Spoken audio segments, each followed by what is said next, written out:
tema que nós vamos falar agora, se eu for feliz e vocês receptivos, como parece que são bastante, se eu for feliz e vocês receptivos, corre o risco, temos a chance de que seja um tema que transforme a vida de vocês. Por quê? Porque eu vou falar naturalmente de autores que eu estudo há 30 anos, eu vou falar das coisas que eu me dedico na universidade, eu vou falar de muitas coisas que vocês encontram nos livros. Mas, minhas senhoras, meus senhores, eu também vou falar das coisas que eu aprendi nesses 54 anos de vida, nesses 35 anos de magistério, e que eu tento transmitir através de livros, vídeos, programas e outras participações. Então, em primeiro lugar, vamos pensar numa pergunta que parece uma pergunta estranha, mas é de longe a pergunta mais importante. Por quê? Porque, obviamente, se num domingo à tarde eu tenho diante de mim esse imenso auditório, se num domingo à tarde eu tenho tanta gente que está aqui, é porque vocês estão dando uma resposta a essa pergunta. Vocês querem ser felizes. Vocês estão respondendo a uma questão importante sobre a realização da vida. Quanto mais consciente for essa resposta, quanto mais você tiver consciência do que você quer e do que você é, mais chance você vai conseguir de ser feliz. A pergunta que eu vou fazer, eu sei a resposta, porque eu estava ali atrás ouvindo essa maravilhosa rave aqui. A pergunta eu sei a resposta, porque nós estamos num clima de alegria, de entusiasmo. Entusiasmo é uma palavra linda, vem do grego cheio de Deus, entheos. Cheio de Deus, entusiasmo. Mas eu vou começar fazendo uma pergunta que eu sei a resposta. É típico de professor isso. Se eu pergunto aqui nesse ambiente entusiasmado, com 27 mil pessoas cheias de energia, se vocês são felizes, eu sei a resposta. Pergunta, nesse momento, quem nessa distinta plateia se considera uma pessoa feliz? Acaba de falir o laboratório do Prozac. Não haverá mais depressão no planeta Terra. Bem, é óbvio que a felicidade de vocês é notável. Se eu fosse cego e surdo, eu sentiria a vibração do auditório. Porém, agora começa a função chata do filósofo. Amanhã, quando vocês estiverem afônicos, semissurdos, amanhã, quando vier mais uma segunda-feira e mais uma, amanhã, quando vocês lerem os jornais, que são a coisa mais broxante que existe hoje no planeta, ler manchetes de jornais, amanhã vocês estarão, talvez não tão entusiasmados quanto hoje. E daqui a 15 dias, talvez um pouco menos. Mas esse é um momento em que o entusiasmo é lógico. Então a minha pergunta é para médio e longo prazo, porque eu estou falando de um dos momentos mais difíceis da história do Brasil. Eu estou falando de um momento complicado, num momento da história do Brasil onde existe uma dificuldade imensa. Eu não vou citar o nome dessas pessoas, porque dizem que o simples nome atrai energia negativa para o ambiente. Vamos chamá-los de Voldemort 1, Voldemort 2. Muito difícil que eu consiga pensar, porque da mesma forma que nós temos um momento político difícil, nós temos um isolamento enorme neste país, e as pessoas quase todas estão fechadas sobre seus aparelhos, estão fechadas sobre aquilo que estão lendo e vendo, estão mais olhando suas telas do que outras pessoas. Há um individualismo enorme, crescente, há um individualismo que nos domina nesse momento, sem sombra de dúvida. E eu vou traduzir esse individualismo nessa piada. Um homem tenta advertir uma senhora que se encontra em rumo de colisão e grita o núcleo duro da mensagem, vaca, porque ele não tem tempo para elaborar uma frase, ele não tem tempo para dizer, cuidado, ó senhora, haverá um choque. Então ele grita apenas vaca, e ela, que não olha para o rosto dele, e ela que não vê que o rosto dele é de preocupação e não de insulto, ela se vira e insinua que o casamento dele é uma sociedade aberta e não fechada. Bem, primeiro problema e primeiro conselho que eu dou a vocês, para que vocês reflitam, aceitem ou rejeitem como desejarem. Primeiro conselho importante: olhem para o rosto das pessoas, olhem para o rosto dos clientes, olhem para o rosto de quem está comprando, porque o rosto humano é um livro poderoso que traduz tudo. O rosto humano lhe diz: eu estou adorando, eu estou detestando, eu estou entediado, eu estou entusiasmado. Comecem a olhar para o rosto, comecem a mandar menos emojis e emoticons pelo celular e comecem mais a olhar para o rosto humano, que traduz tudo que você precisa saber. Chego a sugerir ousadamente que vocês olhem para o rosto das pessoas da própria família, que conversem com maridos e mulheres. Olha a minha ousadia. Que olhem para essas pessoas, que vocês passem a avaliar valores, emoções, sentimentos, que vocês passem a pensar claramente em cada indivíduo único. Essa é uma das grandes chaves do sucesso. Eu tinha um erro, eu tinha um defeito como profissional. Há alguns anos eu entrava num grande evento como esse pensando o seguinte: acabei de chegar de Foz do Iguaçu, dei palestra lá, amanhã eu tenho que estar cedo em São Paulo, depois eu vou para a Bahia, depois eu tenho que voltar correndo da Bahia, porque eu tenho aula na terça-feira de manhã cedo em Campinas.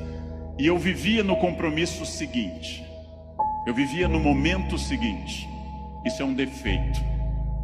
Vivam no momento que vocês estão. Ao entrarem para conversar com alguém, ao tentar uma venda, ao ler um livro, ao namorar, ao conversar com seu filho, ao fazer qualquer coisa importante na sua vida, entre inteiramente naquilo. Não fique pensando o que vem depois. Faça daquela experiência única, e que a pessoa que está com você não entenda e não sinta, em hipótese alguma, que ela é um obstáculo ao seu horário, que ela é um obstáculo à sua realização. Entreguem-se a isso. Quais são os meus valores? De novo, parece uma pergunta estranha, mas é uma das perguntas mais importantes que nós temos. Qual é o seu valor? Qual é o seu valor principal? Qual o seu valor auxiliar? O que faz você se emocionar? O que move seu coração? O que impulsiona seu despertar? Quais as ideias que você tem mais fortes pela manhã? Em que você dorme pensando em quem? Estes são seus valores. Decidiu que seus valores são família, dinheiro, um equilíbrio entre os dois? Decidiu que seus valores são viagens, família, dinheiro, um equilíbrio entre os três? Perfeito. Definido o valor, procure este valor obsessivamente, sem cessar em nenhum momento. Há mais de 40 anos, quando eu estava estudando línguas inclusive, eu ouvi várias pessoas dizendo sempre que era muito esforço. Quando eu fiz a faculdade, evitei excesso de festas, evitei maconha, o que num curso de humanas na USP é um isolamento muito grande. Não pegava ninguém. Evitei coisas, foquei no que eu queria. Eu estou aqui para estudar. Eu estou aqui para estudar muito. Depois continuei estudando e fiz mestrado e doutorado, fui morar fora, aprendi línguas e sempre mirando no meu valor. Meu valor é ser um profissional de excelência. E não apenas excelência média, de grande excelência. Então, eu mirei desde o início, eu mirei na ideia que eu quero ser Alexandre o Grande, não Alexandre o Médio, nem o Pequeno. Não quero ser médio, não quero ser a pessoa legalzinha. Por incrível que pareça, e até vaidoso que possa parecer a vocês, mas isso foi um lema de vida. Desde muito cedo eu disse: eu quero ser, se não o melhor, um dos melhores professores do Brasil. Um valor alto, vaidoso. Só que eu aprendi que mirando alto, às vezes a gente consegue um pouco menos. Se você mirar baixo, você consegue ainda menos. Mire alto.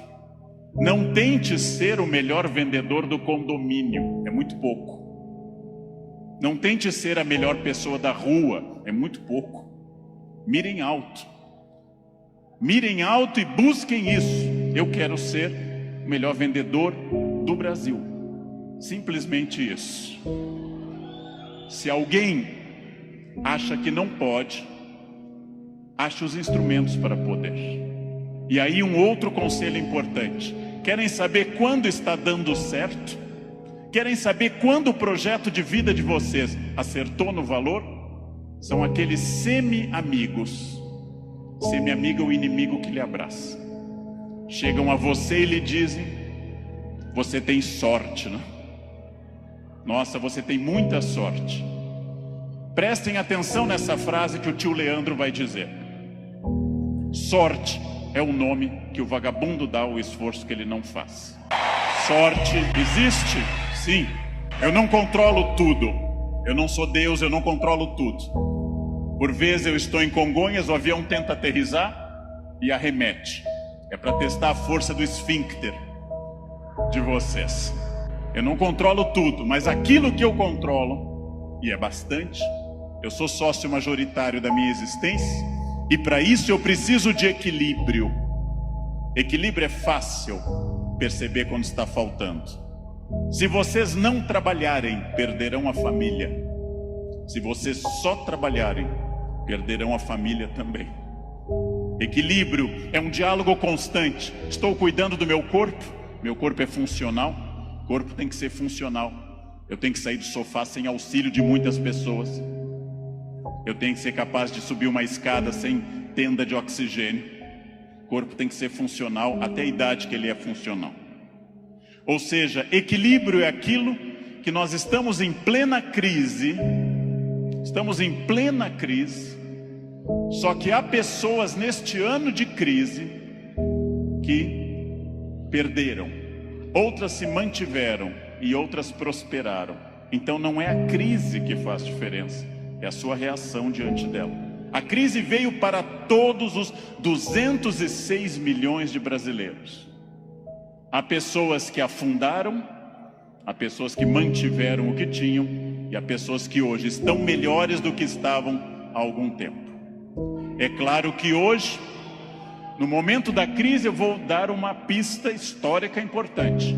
O que é crise? É quando eu tenho muitas perspectivas diante de mim. Só que a crise é aquilo que separa o amador do profissional. Todo mundo sabe dirigir numa boa estrada em dia de sol. Pouquíssimas pessoas sabem dirigir numa estrada com chuva à noite esburacada. A crise separa quem é bom de quem é ruim, o amador do profissional, de quem veio ao mundo a trabalho ou a passeio. Todo mundo sabe, em situação sem estresse, ser calmo. Poucas pessoas são calmas em situação de estresse. Todo professor é ótimo se a turma for ótima. Poucos professores são bons quando a turma é resistente. Todo mundo pode vender para o cliente fácil. Pouca gente pode vender para o cliente difícil. É o cliente difícil que separa o amador do profissional. O outro não precisa. Importante. Crises passam sempre, sem exceção. Toda crise passa.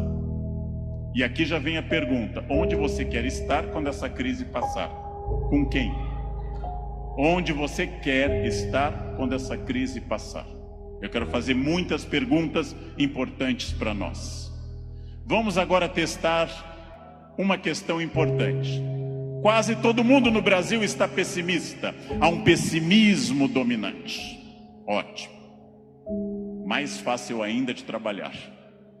Por quê? Vamos testar a idade de vocês. Quem lembra dessa personagem provavelmente tem curso de datilografia. Quem lembra dessa personagem fez prova com um mimeógrafo. Provavelmente teve Orkut. Quem lembra dessa personagem é uma pessoa experiente. Essa hiena, um desenho animado da década de 60 e 70, a hiena Hard ficava dizendo: ó vida, Ó céus, ó azar. Ela era pessimista, porém tudo que a hiena dizia que podia dar errado, dava. Ela era pessimista, mas ela acertava. Por isso que eu quero dizer a vocês que o pessimismo pode ter alguns valores. Ele nos dá uma amostra dos riscos. É importante ter um pessimista na equipe, mas no máximo apenas um, que é o que uma equipe tolera.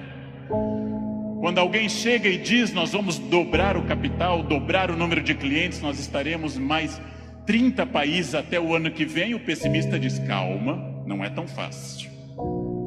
Pessimista é importante para levantar problemas, mas agora eu vou mostrar uma imagem daquilo que eu acredito.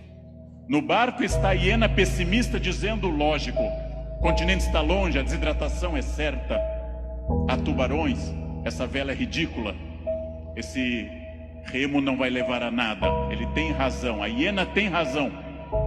Mas observem uma coisa, o pessimista faz um bom quadro dos problemas, mas não está fazendo, para dizer uma coisa elegante, com a plateia distinta, não está fazendo sêmen algum para mudar isso. Não dá para ser mais direto que isso à tarde. Não? Bem, pessimistas são bons para levantar os riscos. Pessimistas são péssimos para resolver os problemas. Para eu resolver um problema, para eu resolver qualquer coisa, eu preciso de um otimismo obsessivo. Se eu não for otimista, gente, eu jamais teria casado. As estatísticas me contrariam. Casamento é submarino, pode flutuar, mas foi feito para afundar. Foi feito para afundar. Se eu não fosse tomado de um otimismo obsessivo e doentio, eu não teria filhos, porque é um investimento de retorno muito ruim.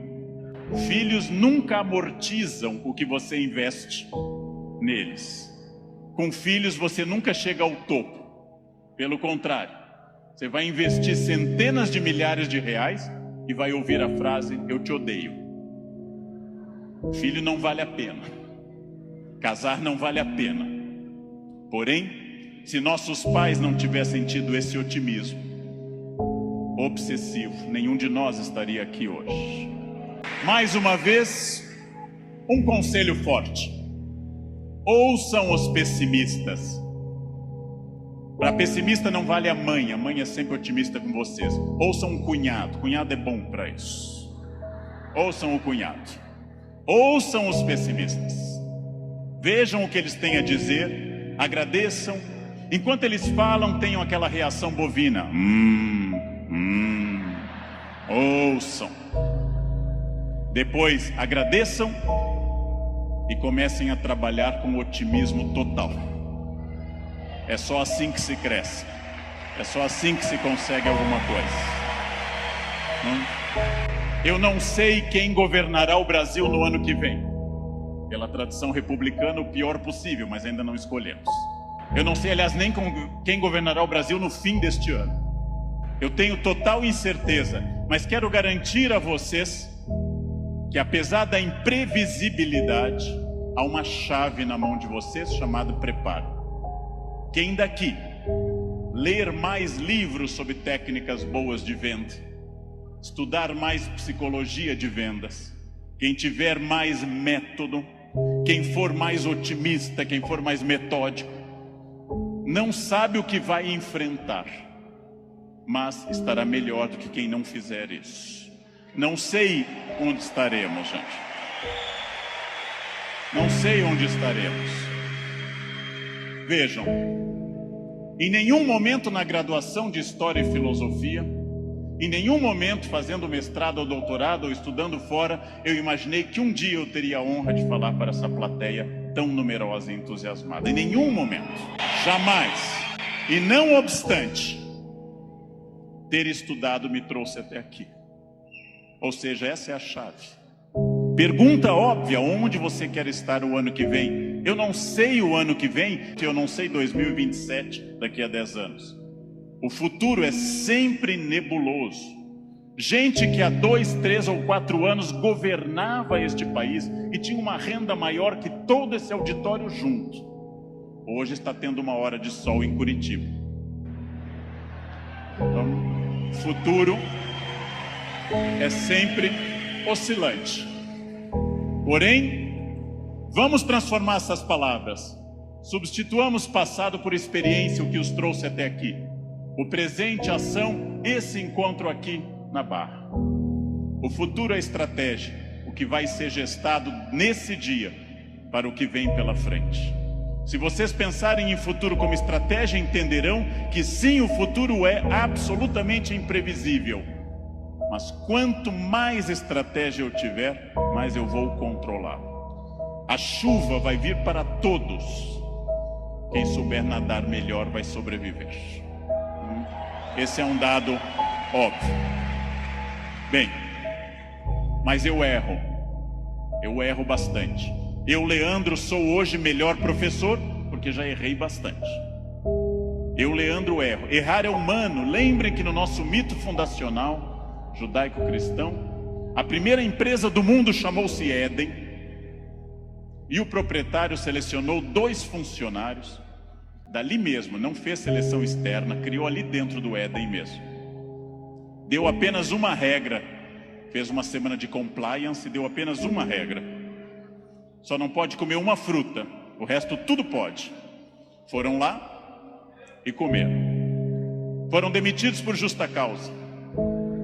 Foram para o mundo, tiveram 2 filhos. Um matou o outro, Caim matou Abel.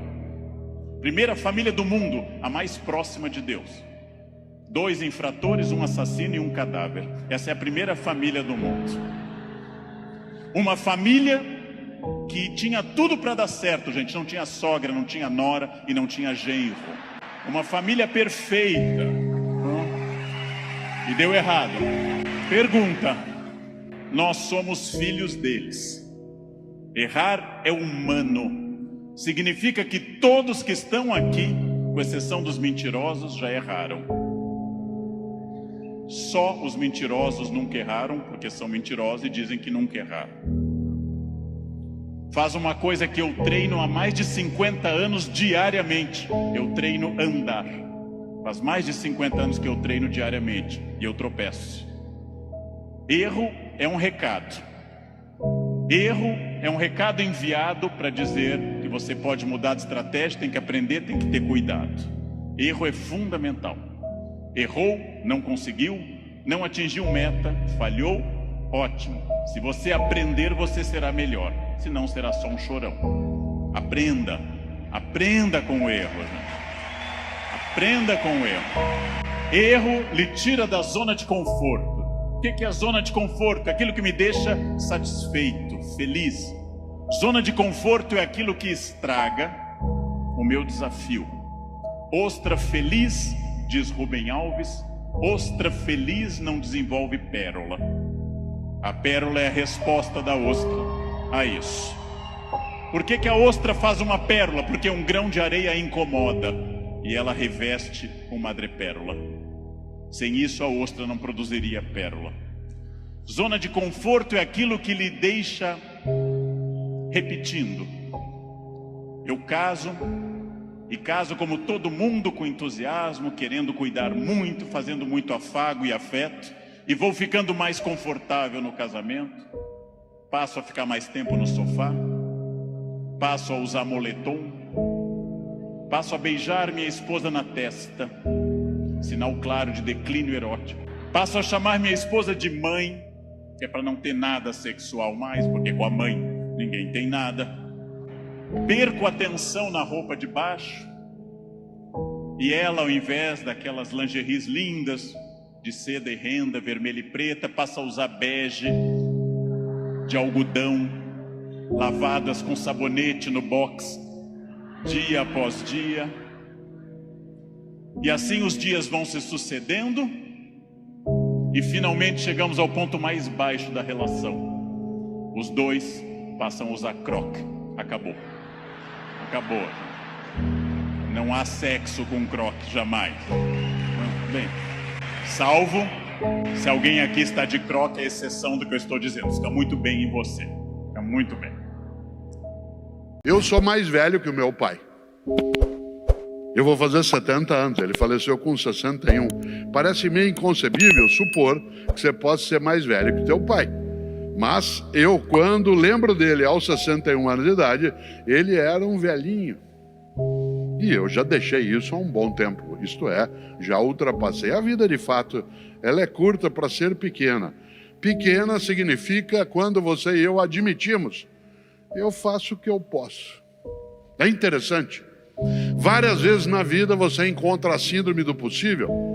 Várias vezes no teu cotidiano o possível aparece como sendo o caminho mais confortável. Há pessoas que quando você apresenta alguma questão para ela, ela olha e diz de modo desalentado, usando reticências ao final, que aí eu faço o que eu posso. Diz, gente, nós temos que dar maior integração à nossa atividade e eu faço o que eu posso. Gente, nós temos que ter um ambiente menos destruído, menos poluído, eu faço o que eu posso. Gente, nós temos que ter metas mais realizadas naquilo que temos, eu faço o que eu posso. Gente, nós temos de ter uma família que seja de fato mais protetiva, eu faço o que eu posso. Esta ideia do eu faço o que eu posso, com reticências, com 3 pontinhos, ela é desistente. Ela é a marca da mediocridade. Há um outro modo de dizer, viver e sentir essa frase, que é no lugar de colocar reticências, colocar um ponto de exclamação. E aí, em vez da frase ser eu faço o que eu posso, ela se torna eu faço o que eu posso. Isto é, eu não deixo de fazer o que pode ser feito. Há uma diferença que não é, de novo, apenas de vocalidade.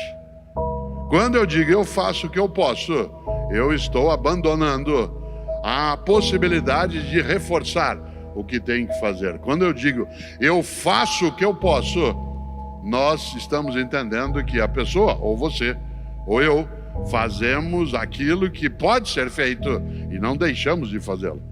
Fica clara a distinção? Eu faço o que eu posso. Aliás, pessoas que dizem muito eu faço o que eu posso, elas quase sempre, diante de qualquer problema, usam uma frase muito comum que é: que horror, alguém tem que fazer alguma coisa. Na família, na política, na escola, na empresa, no país. Que horror, alguém tem que fazer alguma coisa. E quando você vira e diz a ela: e você o que está fazendo? Eu faço o que eu posso. Ou vou fazer o possível. Interessante isso.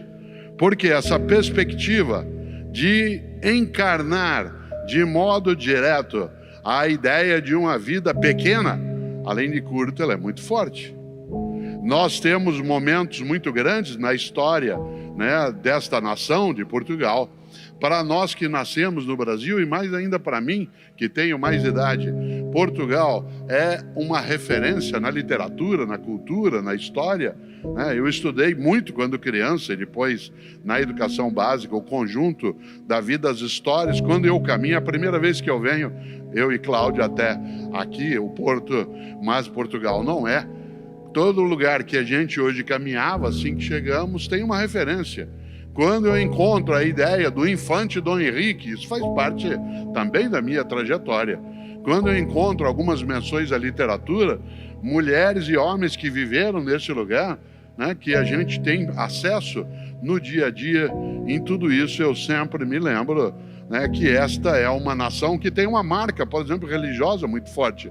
Haja vista que na próxima semana uma parte do país se desloca para a região de Fátima em função da sua crença, da sua perspectiva. Portanto, nós não podemos secundarizar o mundo da religião. E vez ou outra, quando eu encontro uma pessoa muito religiosa, mas que vive dizendo isso que eu estou dizendo agora, que horror, alguém tem que fazer alguma coisa, especialmente se essa pessoa tem a mesma origem que eu, que é a formação cristã, eu digo, você prestou atenção em algumas coisas de Jesus que a gente não pode esquecer? E atenção, tanto faz se você tem religião ou não, essa é uma escolha tua. Aliás, tanto faz se essa religião é cristã ou não, essa é uma escolha tua. Eu estou usando o cristianismo como referência porque é a minha matriz, né, de referência também. E eu costumo dizer para pessoas muito acomodadas, aquela que dizem muito, eu faço o que eu posso, ou aquelas que enfraquecem a ação, lembrando uma coisa, há uma passagem dentro do Evangelho, né, narrado pelos cristãos, que eu acho magnífica, que é quando Jesus, ao ser informado que seu amigo Lázaro houvera falecido, as irmãs de Lázaro vão chamar Jesus para ver se ele algo faz. E na crença cristã, Jesus vai e faz com que Lázaro volte à vida.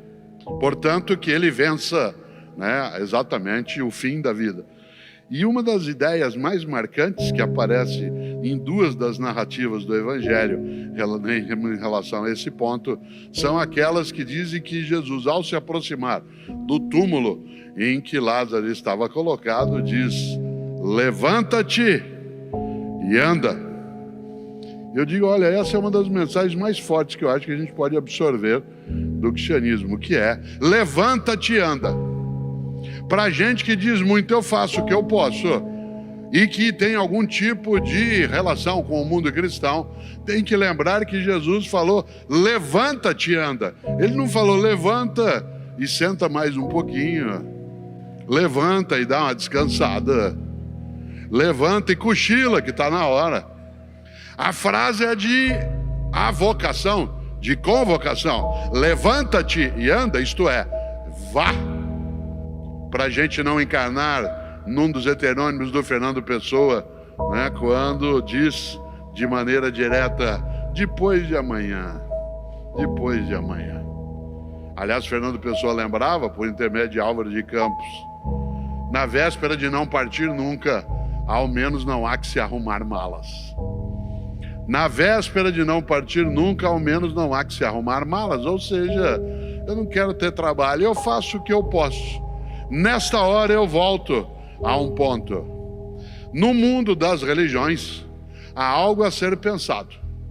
Insisto numa noção: você e eu temos religião não por escolha, não é uma questão do Estado, isto é, do poder público.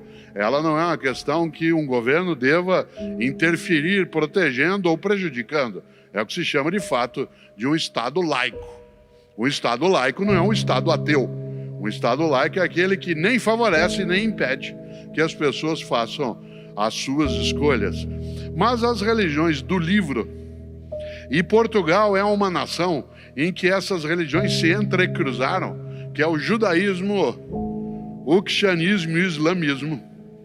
Essas três religiões que têm um livro como referência, e esse livro tem narrações que se entrecruzam, seja a narrativa dentro do judaísmo, seja a Bíblia dos cristãos, seja, né, o Corão dos islâmicos. Essas três grandes religiões falam de uma coisa para você e eu pensarmos. As três dizem que quando a gente se for, e você se vai, e eu também, que quando você se for, ou eu me for, haverá um juízo final. O que me assusta na ideia de juízo final não é ser final, é ser juízo. Dizem essas religiões que quando a gente se for, a divindade vai nos chamar num canto e falar: vem aqui para uma conversa, senta aqui comigo. E aí? Na tua vida, enquanto vivo estava ou viva estava, por que fez o que fez? E por que não fez o que não fez? E por que fez o que fez como fez? E por que deixou de fazer o que devia ter feito? Você sabe que tem gente que deixa para procurar as respostas só quando não dá mais tempo. E é interessante, porque a ideia de que você pode crer ou não nisso, mas a noção de uma vida que, sendo curta, não seja pequena, ela nos coloca essa tarefa de, naquilo que fizermos, que a gente faça o melhor. E uma vida pequena é aquela que é medíocre, e a mediocridade é exatamente o abandono da procura do melhor naquilo que se deve fazer. Não o melhor do mundo, o teu melhor. Eu, Cortella, não quero ser o melhor do mundo, eu quero ser o meu modo de ser o melhor Cortella que eu possa ser. Eu não quero ser melhor do que você, eu quero ser o meu modo de melhor ser. Não é uma questão de arrogância, de petulância, não é uma questão de elevar, né, o queixo naquilo que se chamaria de soberba.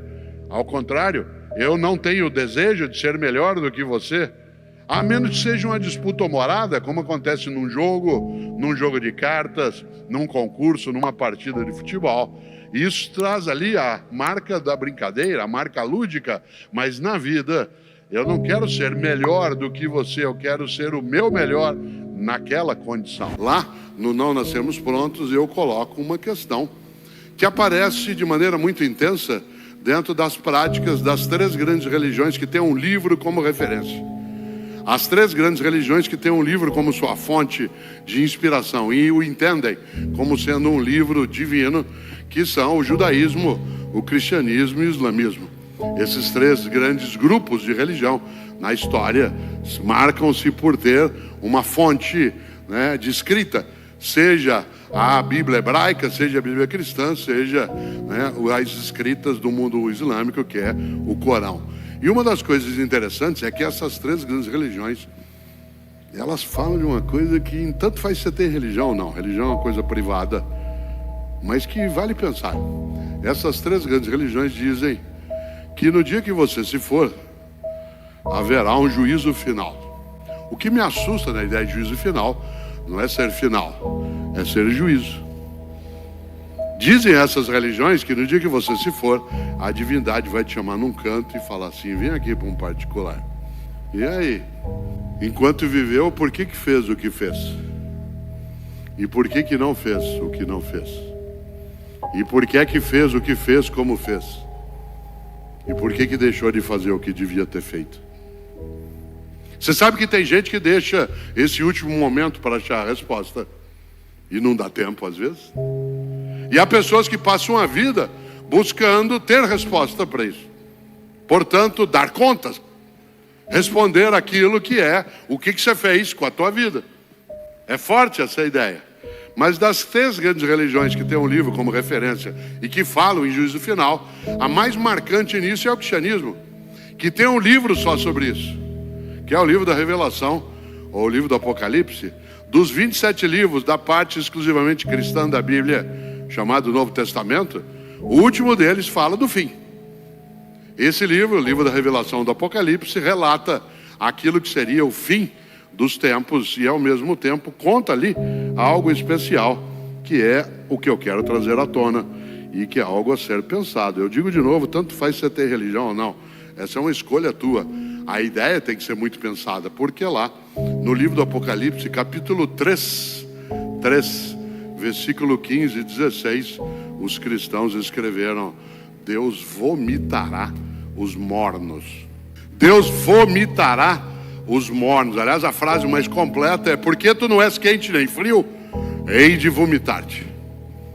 Sabe, gente morna, gente que não é quente nem fria, gente que não cheira nem fede.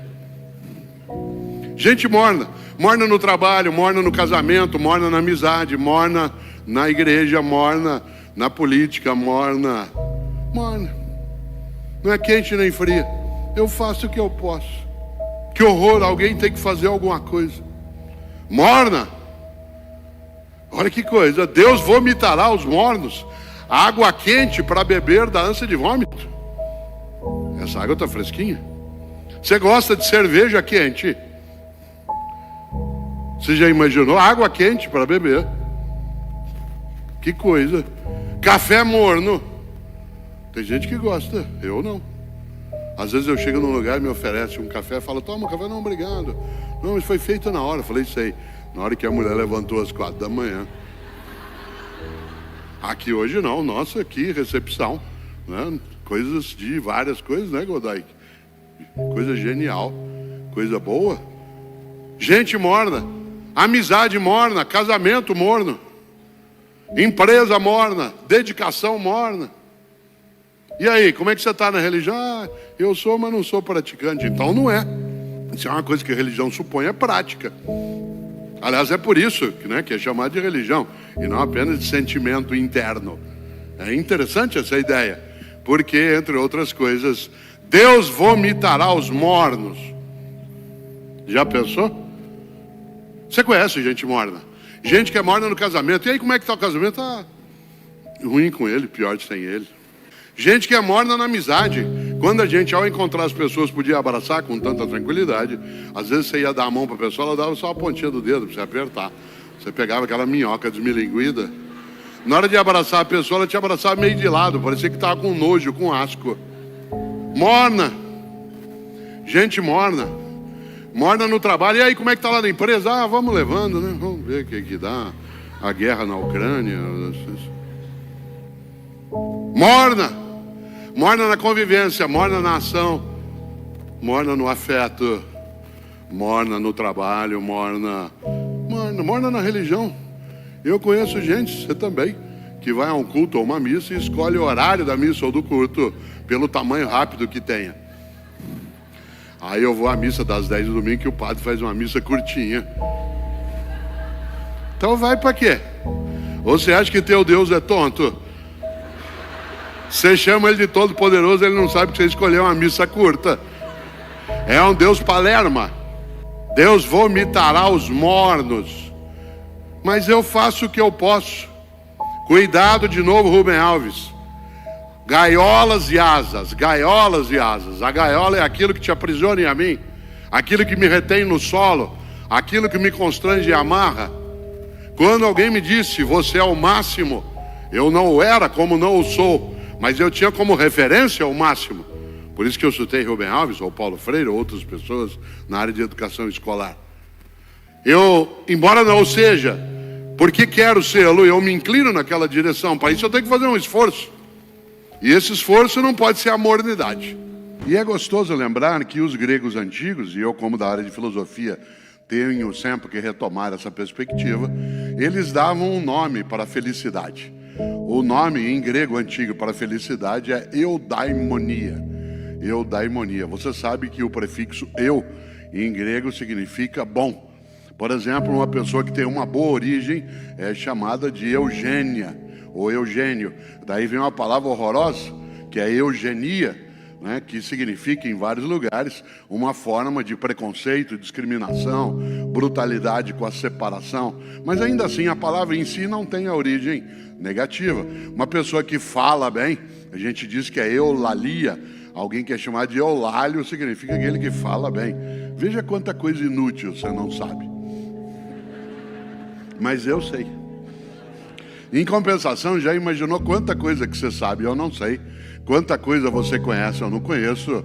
Ainda bem, sorte sua e sorte minha. Se nós soubéssemos as mesmas coisas, nós íamos ficar nos repetindo o tempo todo. Nesse sentido, essa multiplicidade de pessoas, de origens, de idades, de lugares, de religiões, outros que não têm, pessoas que têm escolaridade diversa, ela aumenta nossa capacidade de, na vida, no nosso trabalho, com os propósitos que tivemos, elevar a nossa condição. Por isso, uma das coisas que os gregos usavam para falar de felicidade é a expressão eudaimonia. Porque eu, como eu disse, é o bom, aquilo que é aprazível, e daimon, agora vem uma coisa interessante, daimon é um espírito interior. Dentro da mitologia grega clássica, havia espíritos, tal como no mundo árabe a palavra que se usa seria os gênios. A gente falava do gênio da garrafa, o gênio da lâmpada, espíritos que circulam. Na mitologia grega, esses espíritos que estavam em nós e estariam nas pessoas, eles eram chamados de daimon. Por isso, um bom espírito é o eudaimon, a eudaimonia. Quando que você fica feliz? Quando você está com um bom espírito, você está com um espírito elevado, vitalizado. No entanto, a palavra daimon do grego antigo, que significava esse espírito interior, que tinha uma dupla característica, eram espíritos que poderiam ser maus e bons ao mesmo tempo. E por isso você era feliz quando em você estava só o bom espírito. E é curioso, porque a expressão daimon do grego antigo acabou gerando em latim e depois no nosso idioma a palavra demônio.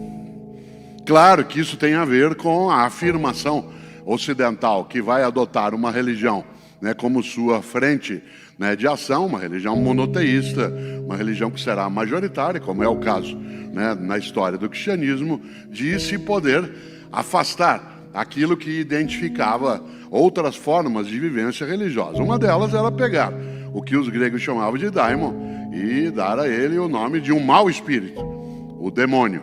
Os hebreus, isto é, os judeus, usavam uma outra expressão para demônio, que é Satã. Satã, no hebraico antigo, significa o adversário, aquele que nos persegue, nos afasta, nos desune. E é curioso, porque essa expressão acabou tendo duas formas dentro do nosso idioma. E eu falo tudo isso sobre demônio, né, sobre Satã, porque eu quero chegar a uma expressão mais forte, que é diabo.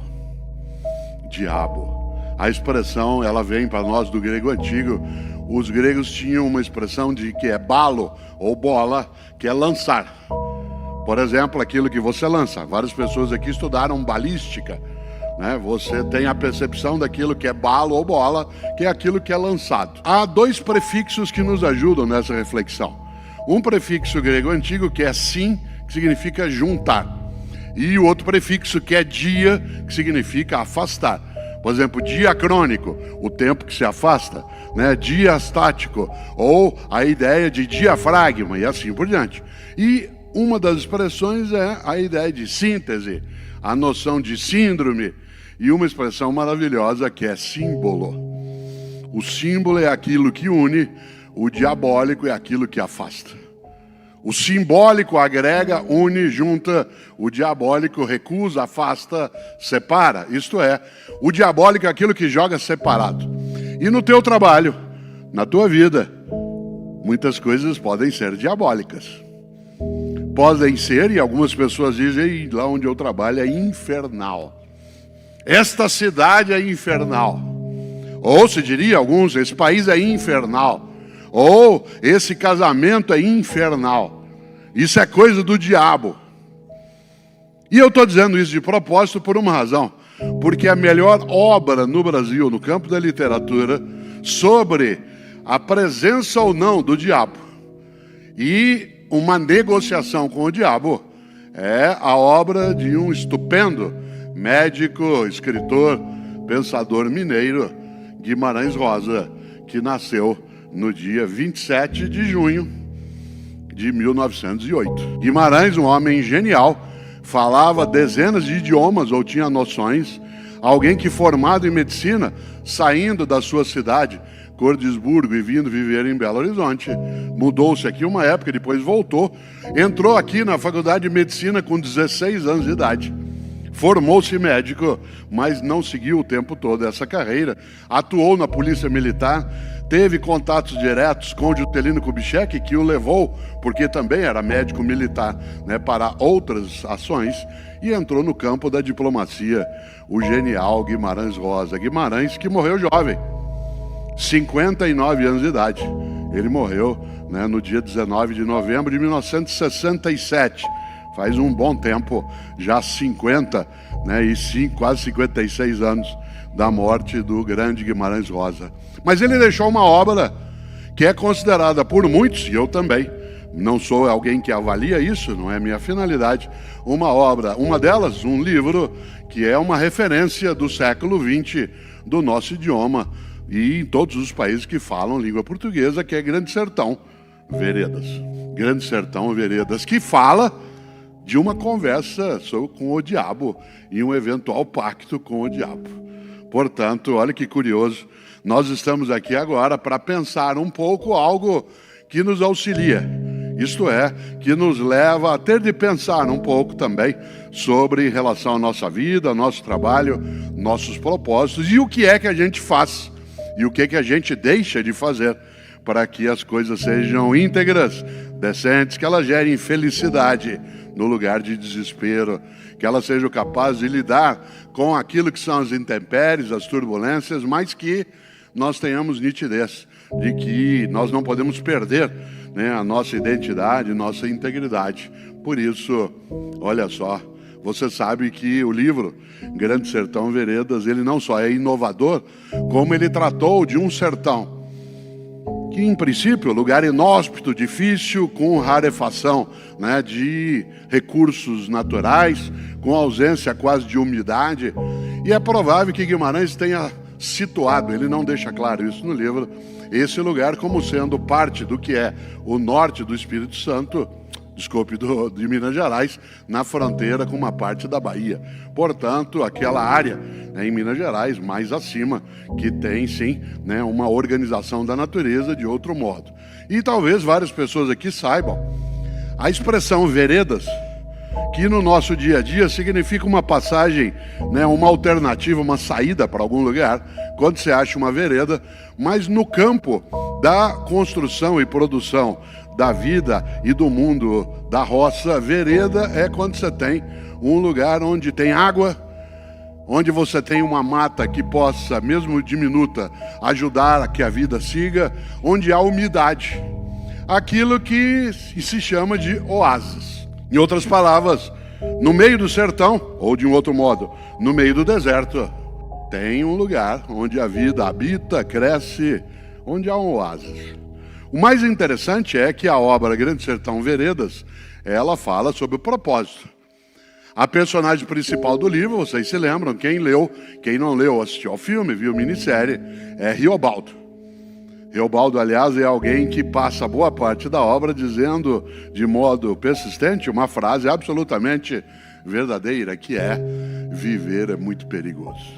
Viver é muito perigoso. É interessante porque a última vez no livro que ele diz essa frase seria mesmo a última para qualquer um de nós, porque a última vez a frase é: viver é muito perigoso, sempre acaba em morte. Olha que coisa, sabedoria da roça, do interior. Minha mãe Emília, que faleceu com 93 anos, usava uma frase muito interessante. Ela dizia: filho, cuida do corpo direitinho, que se você cuidar do corpo direitinho, dura a vida toda.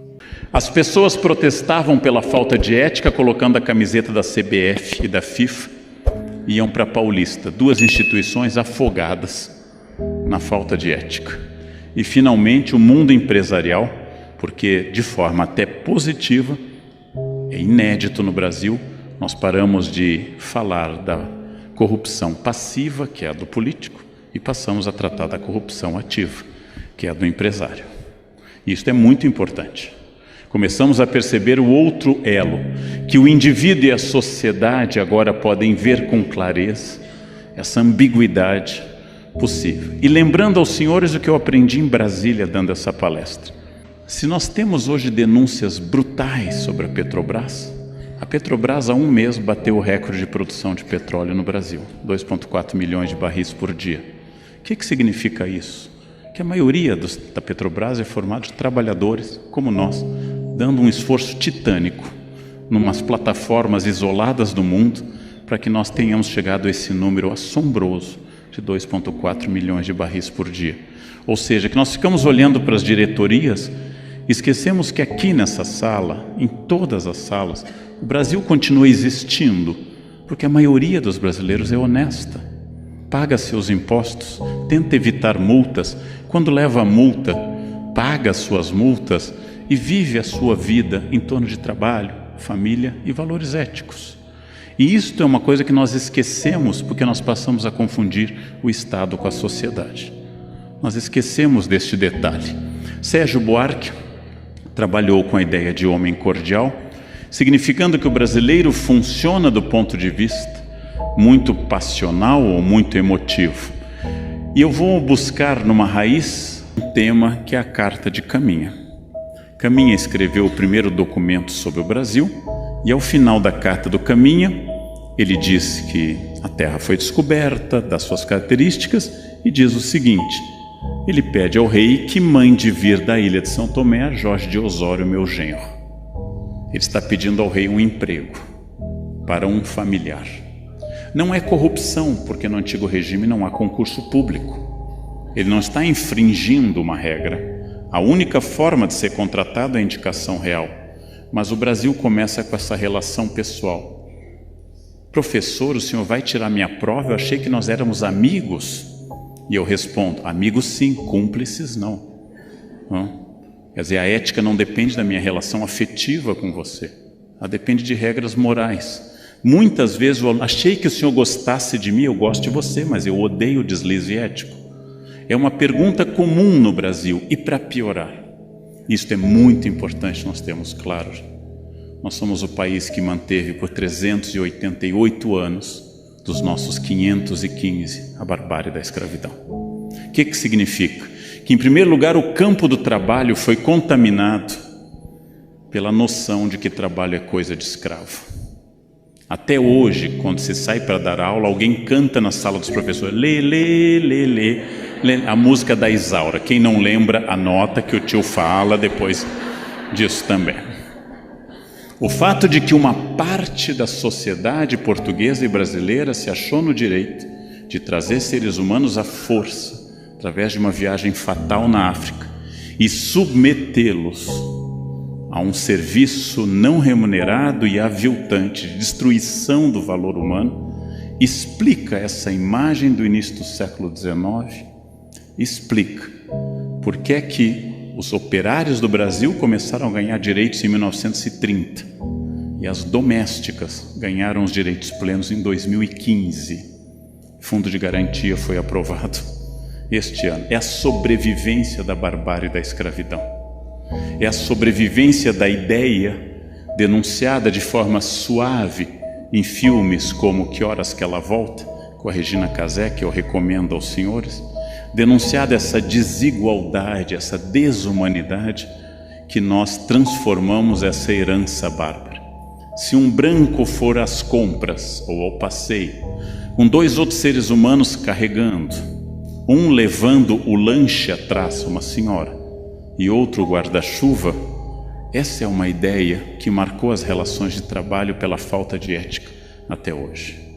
Então nós temos que superar uma herança específica do Brasil, que é a herança da escravidão, que é a ideia que possa haver seres humanos inferiores, que possa haver seres humanos pelos quais eu deva fazer luto e outros pelos quais eu não preciso fazer luto, que uma chacina em Osasco não tem o peso se uma chacina que ocorresse no Oscar Freire. Nós continuamos contaminados por essa barbárie. Este é um dos defeitos éticos brasileiros, um dos mais graves. Nós selecionamos quais os seres humanos pelos quais é digno fazer luto ou não fazer luto. Isso tem a ver com essa tradição. Para piorar, é muito difícil trabalhar num país onde, segundo tanto da Mata como Richard Morse, nós afastamos o significado do significante na fala. Em outras palavras, onde a pessoa que me diz, eu vou estar chegando tipo umas 9, seja qualquer coisa entre 9 e a segunda vinda de Jesus, ou seja, que eu não tenha a menor ideia a esse respeito. O fato de que nossa fala não contém ação concreta. Quem pode fazer esse relatório? Ela não contém ação concreta, é uma grande questão. E o problema eterno, o mais grave, aquele que mais nós devíamos deter, é o duplo discurso de exigência ética absoluta para os outros, especialmente para os governantes, o que é correto, mas uma frouxidão absoluta com a exigência da minha ética. Ou seja, a ética dos outros é uma ética duríssima, a minha ética é uma ética frouxa.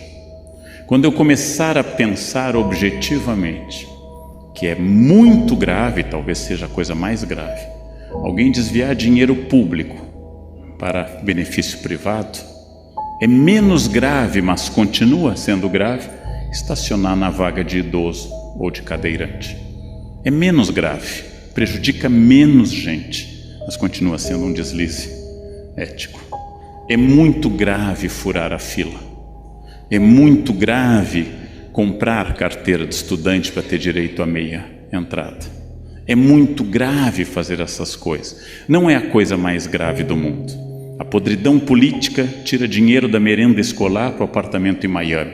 Isto é o limite da barbárie. Por que ser ético? Por que seguir a ética? Por que tentar ser bom? Por que implantar normas? Talvez o mais fácil seja respondendo com países onde a resposta foi não, que é a Síria. A Síria deu não a essas respostas. Não quero dialogar com você, não quero estabelecer contato ético, não respeito seu direito à existência. Resultado, a população inteira da Síria está se jogando no mar, porque não é mais possível ficar em terra. Este ponto de barbárie é a falência da ética. Não cabe ao governo implantar o paraíso, cabe ao governo evitar o inferno. É a frase de João Pereira Coutinho num livro conservador. Não cabe a cada um de nós implantar o paraíso no mundo. Não é possível, talvez, mas é possível imaginar que ao menos no meu pequeno universo, onde eu trabalho, no meu serviço público, na minha família, nas ruas da minha cidade, quando eu dirijo, que aquele espaço seja o mais ético possível, seja o mais cheio de valores, porque isso torna a vida viável, não porque alguém esteja me olhando, mas porque eu vivo naquele espaço. E esta é a grande questão ética, é o grande desafio que, com esperança, eu noto neste momento brasileiro. Nós estamos num desafio ético enorme e na chance de mudar tudo. A crise econômica tornou a ética visível, porque em época de abundância econômica ninguém critica a falta de ética. Crimes maiores cometidos no passado foram deixados de lado. Desemprego e inflação nos tornam mais aristotélicos. Farinha pouca, meu pirão primeiro. Estamos mais egoístas. Isso talvez seja bom. Chegou a hora de fazer uma transformação que começa com cada um de nós. É essa questão que hoje me preocupa muito, que hoje me anima muito. Imaginar um país grande, diverso, com mais de 200 milhões de habitantes, com pessoas muito variadas, falando grosso modo a mesma língua, com uma certa tradição histórica, quase todo mundo. Onde eu dei palestra nos últimos meses, Bahia, Pernambuco, todos os lugares, Brasília, Rio Grande do Sul, Curitiba, em todos os lugares, as pessoas apontando a mesma coisa. Todos querem uma nação mais ética, todos querem um país mais justo. E nós talvez, curiosamente, tenhamos dado o primeiro passo nesse sentido. Só que quando eu lanceto o furúnculo, a primeira reação não é agradável. Eu estou colocando décadas de falta de discurso ético para fora. Se isso vai ser uma grande transformação, é uma resposta que está agora, daqui para diante, nas mãos de cada um de nós, eleitores, cidadãos, servidores públicos. Era isso que eu queria dizer. A ideia do jeitinho é trabalhado pelo Roberto da Mata em livros como O que faz do Brasil, Brasil, e de alguma forma, como foi bem lembrado, pelo livro de 1936, em Raízes do Brasil. Há um defeito brasileiro de achar que nos outros lugares não há jeitinho. Como professor, eu já ouvi várias vezes alunos dizendo: pena que os holandeses não ficaram com o Nordeste. Pena que os franceses não se instalaram aqui no Rio de Janeiro e ficaram. Pena que os ingleses não deram continuidade às suas tentativas de invadir a colônia. O que seríamos nós se tivéssemos sido colonizados por holandeses? Bom, é uma pergunta que eu posso fazer à Indonésia, que foi holandesa por mais de 3 séculos. E os franceses, eu posso perguntar ao Senegal ou à Argélia, que foram colônias francesas. E os ingleses, a Nigéria. Eu posso perguntar à Nigéria. Por quê? A colonização europeia é sempre predatória. Não importa se ela for protestante, falar inglês ou francês. O nosso jeitinho é, segundo Richard Morse, uma estratégia de sobrevivência. Ao utilizar diminutivos, diz ele no livro Espelho de Próspero, e especialmente em outro livro, A Volta de Maclunaíma, ao utilizar o diminutivo eu negocio. É como, por exemplo, eu já escrevi no livro Conversas com o Jovem Professor, o aluno que eu digo, acabou o tempo de prova, e todos os alunos do Brasil dizem a mesma coisa. E vocês sabem que coisa é essa. Acabou o tempo de prova. O que vocês diriam, ó irmãos brasileiros? Só mais um pouquinho. O que significa isso? Ele não vai entregar a prova, mas ele não vai me enfrentar. O jeitinho é a maneira de dizer, não, acabou o tempo, mas eu vou continuar fazendo do meu jeito. Mas ele não me diz, venha pegar se você for homem. Ele não me diz isso. Ao dizer uma coisa dessa, ele negocia. E o Richard Morse interpreta isso como uma maneira de eu atender a autoridade sem obedecer. A lei do rei se acata, mas não se cumpre. Um amigo estrangeiro me perguntou uma coisa que eu não sei responder. Tenho muitos amigos no exterior e perguntou como é que essa história de que a lei não pegou. Como é que lei não pega? E eu disse, eu também não sei explicar, mas tem lei que pega e tem lei que não pega. Eu não sei explicar isso, porque nos Estados Unidos lei é lei, lei é lei. Não é assim, não é essa eu não gostei, eu vou deixar. Não? É difícil explicar o Brasil para estrangeiros, mas também temos que ter o cuidado de não interpretar o exterior como paraíso. O nosso índice de suicídios por 100 mil, segundo o IBGE, é de 15,8 brasileiros por 100 mil. No Japão é de quase 50. Eu não sei se o padrão de felicidade são os países organizados, onde nada sai do lugar. Eu estive no Japão para uma palestra no ano passado, em inglês, claro, e uma das colegas minhas que estava esqueceu a bolsa no trem-bala entre Kyoto e Osaka. E ela, desesperada, gritou para a nossa guia japonesa, eu esqueci a bolsa. E a guia, tranquila, disse, calma, professora, o trem volta. E ela, desesperada, passaporte, dinheiro, o trem voltou, estava lá, a bolsa. E ela disse, a bolsa está aqui. A guia, claro, é sua, quem é que ia pegar? A guia não entendia isso. Que paraíso, que paraíso. Uma amiga minha andou de bicicleta no Ibirapuera, cadeou a sua bicicleta numa árvore pequena para andar um pouco, a árvore foi serrada e a bicicleta foi retirada. Que inferno morar neste país. Tendo morado no exterior algumas vezes na minha vida, eu não tenho certeza se eu gostaria de morar em outro lugar. Porque é verdade que é difícil, mas é verdade que esse jeitinho também tem diferentes leituras. Toda sociedade repressiva, ela é boa para o grupo e ruim para o indivíduo. Toda sociedade permissiva como a nossa é boa para o indivíduo e é ruim para o grupo. Então eu prefiro o trânsito japonês, mas eu prefiro uma festa brasileira. Então é uma discussão difícil você imaginar essas questões no exterior e aqui. Jeitinho daria um curso para a gente poder falar de antropologia brasileira. Em todo caso, é o que nos torna quem somos. E a maioria de nós não pode dar jeitinho, nós devemos lembrar isso. Quem bate cartão não pode dar jeitinho. Quem declara imposto de renda está cada vez mais difícil dar jeitinho. Quem recebe salário não tem como dar jeitinho. Quem pode dar jeitinho não está nessa categoria social, essencialmente. Mas essa é uma questão complexa para desenvolver, mereceria muito mais. A Unicamp, onde eu trabalho, implantou pioneiramente nas universidades públicas cotas. Cotas que dizem respeito a quem estudou em escola pública.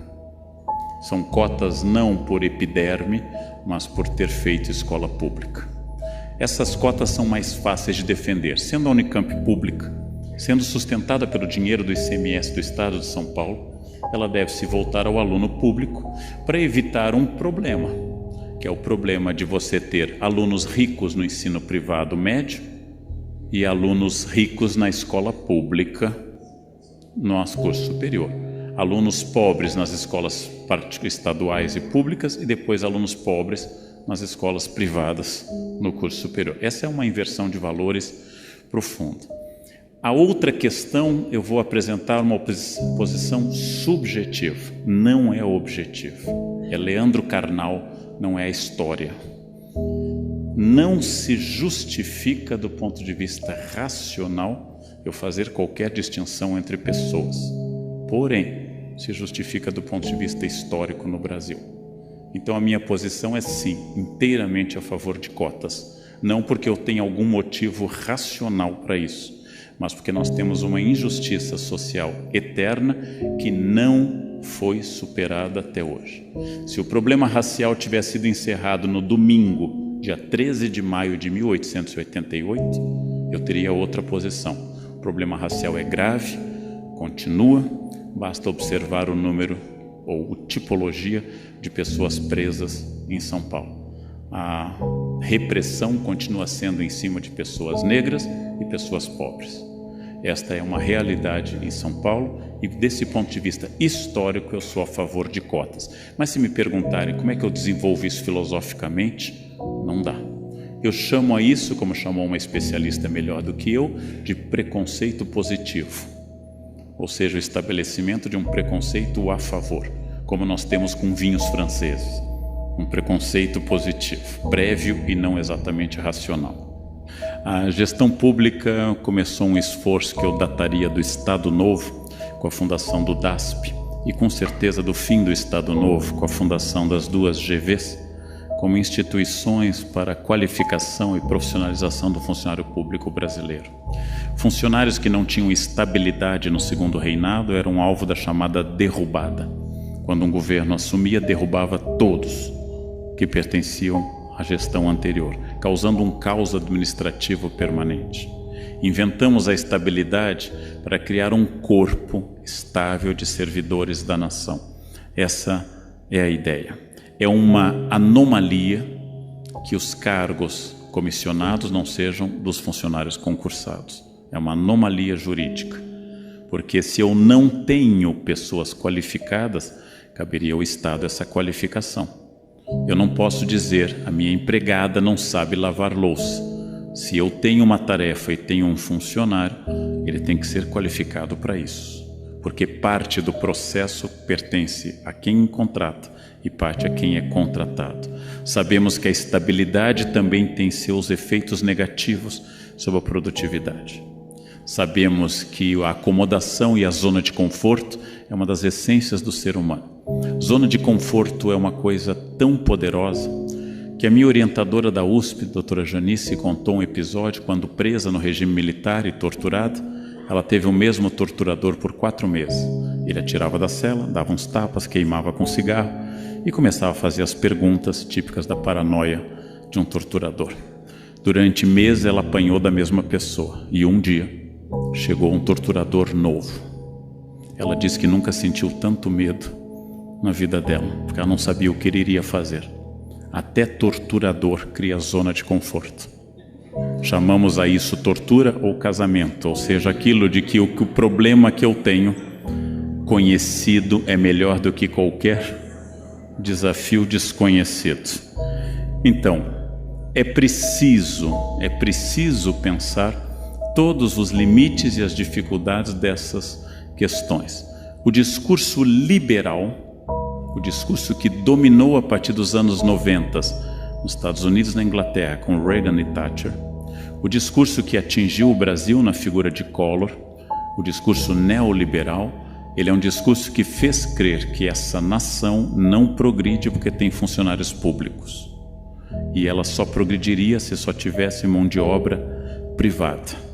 Então, faz crer que as empresas privadas que dizem respeito à lógica do lucro imediato sejam as empresas onde o funcionário é mais ético, mais bem tratado, elas respeitam mais o meio ambiente e assim por diante.